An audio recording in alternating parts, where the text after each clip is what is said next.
জুলাই গণ অভ্যুত্থানে শহীদদের স্মরণে যথাযোগ্য মর্যাদায় জুলাই গণ অভ্যুত্থান দিবস পালন করেছে লন্ডনের বাংলাদেশ হাইকমিশন। মঙ্গলবার সন্ধ্যায় জাতীয় সঙ্গীত পরিবেশনের মধ্য দিয়ে অনুষ্ঠান শুরু হয়। 2024 সালে বাংলাদেশকে গণতান্ত্রিক ধারায় ফিরিয়ে আনার পথে জীবন উৎসর্গকারী শহীদদের প্রতি শ্রদ্ধা জানিয়ে পালন করা হয় 1 মিনিট নীরবতা। পরে রাষ্ট্রপতি ও প্রধান উপদেষ্টার বাণী পাঠ করা হয়। ঐক্য আছে দুই দেশের মধ্যে, ঐক্যটা আরও বেশি জোরদার হোক, এরকম বিভিন্ন ছোটোখাটো কার্যক্রম আমরা গ্রহণ করছি এবং ব্রিটিশ বাংলাদেশি কমিউনিটি যদি কোনো সাজেশন থাকে, পরামর্শ থাকে, তারাও এগিয়ে আসতে পারেন, আমাদের বলতে পারেন যেটা করা গেলে ভালো হয়। আমরা সেটাও হয়তো দেখব যে করা সম্ভব কিনা।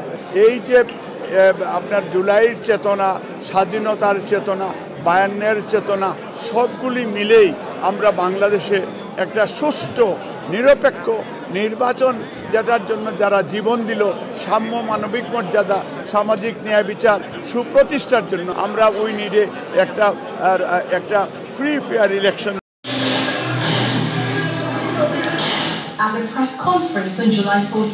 অনুষ্ঠানে প্রদর্শিত হয় জুলাই গণ অভ্যুত্থান ভিত্তিক একটি তথ্যচিত্র। এতে জুলাই গণ অভ্যুত্থানের বিভিন্ন চিত্র তুলে ধরা হয়। ভবিষ্যতে কেমন বাংলাদেশ চান জানান অনুষ্ঠানে অংশ নেয়া নানা শ্রেণী পেশার মানুষ। বৈষম্যহীন, গণতান্ত্রিক, মানবিক মূল্যবোধের, আইনের শাসনের বাংলাদেশ, যেখানে চাঁদাবাজি চলবে না, সন্ত্রাস চলবে না, বাংলাদেশের প্রত্যেকটি নাগরিক সম্মানিত হবে এবং সকলের সমান মর্যাদা ভোগ করবে। আমরা আমাদের নতুন প্রজন্ম, যারা নতুন ভোটার বা আমাদের মতো যত ইয়াং জেনারেশন আছে, আমরা খুশি এই নতুন প্রজন্মের, নতুন জেনারেশন, নতুন বাংলাদেশ পেয়ে।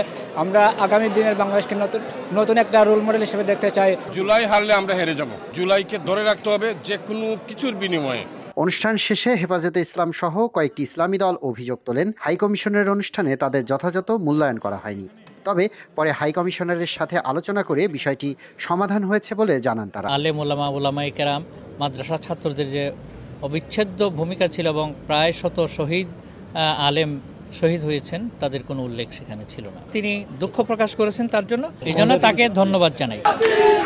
এদিকে আলতাবালি পার্ক সহ যুক্তরাজ্য জুড়ে নানা আনুষ্ঠানিকতায় পালিত হয় দিনটি।